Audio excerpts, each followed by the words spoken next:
अस्सलामुअलैकुम वरहमतुल्लाहि वबरकातुहू। मेरे वीरो भराओ की हाल है तुहाडा? बड़ा सा चढ़िया होया है।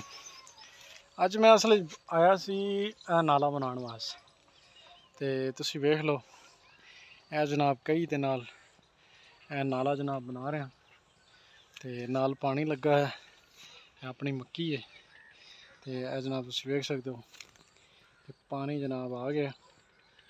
पानी भी नाल लावांगा, नाल खाले बनावांगा, बन्ने बनावांगा।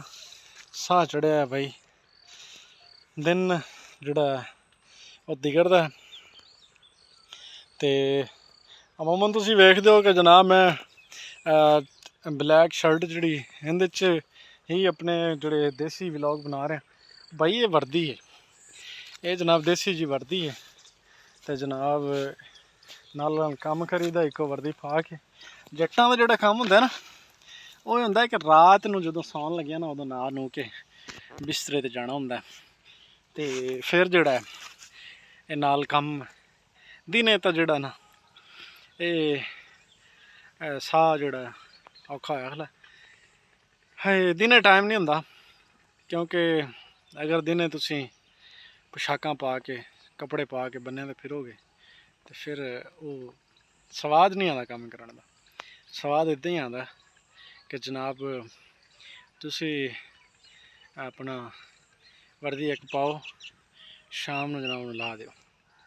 जोड़े आम जोड़े होंदे ना लोग दफ्तरी बाबू, उन्हें जनाब सुबह जोड़ा ना अपने टाई शाई ला के बैंक दफ्तर जाना होंदा, ते जोड़े जट होंदे ना इन्हें रात नूं इन्हें नहा धो के कपड़े चंगे पा के सोना होंदा।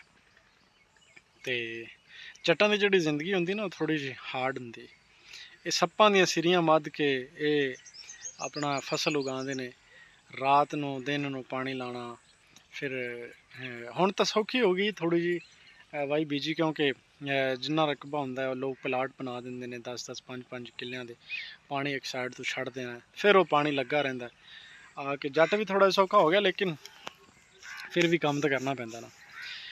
ते मित्रों ये जट्टां दी जोड़ी जिंदगी होंदी है, इन्हां नूं एक्सरसाइज की जरूरत नहीं होंदी, इन्हां नूं जाके जिमां दे विच जाके कोई हंबल हुंबल चाहन की जरूरत नहीं पैंदी। ये जनाब ये जट्टां दी यही एक्सरसाइज है, कम करते हैं। कई का कम कर लिया, बन्ना बन दिता, ते वाई नूं चक्कर ला लिया, ते मज्झां चोलियां, मज्झां नूं बन दिता, गोया हुंज लिया, सफाई करती। ये चीज़ां जट्टां दी जिंदगी का हिस्सा ने। ते साडे तुसी जेह्ड़ा चैनल है उन्हें सबसक्राइब करो, तुहानूं बड़ियां जिहड़ियां न देसी गल्लां ते देसी माहौल ये इंशाल्लाह तुहानूं बड़ा कुछ विखाया जाएगा। ते चैनल नूं सबसक्राइब जरूर करता करो। अल्लाह हाफिज़।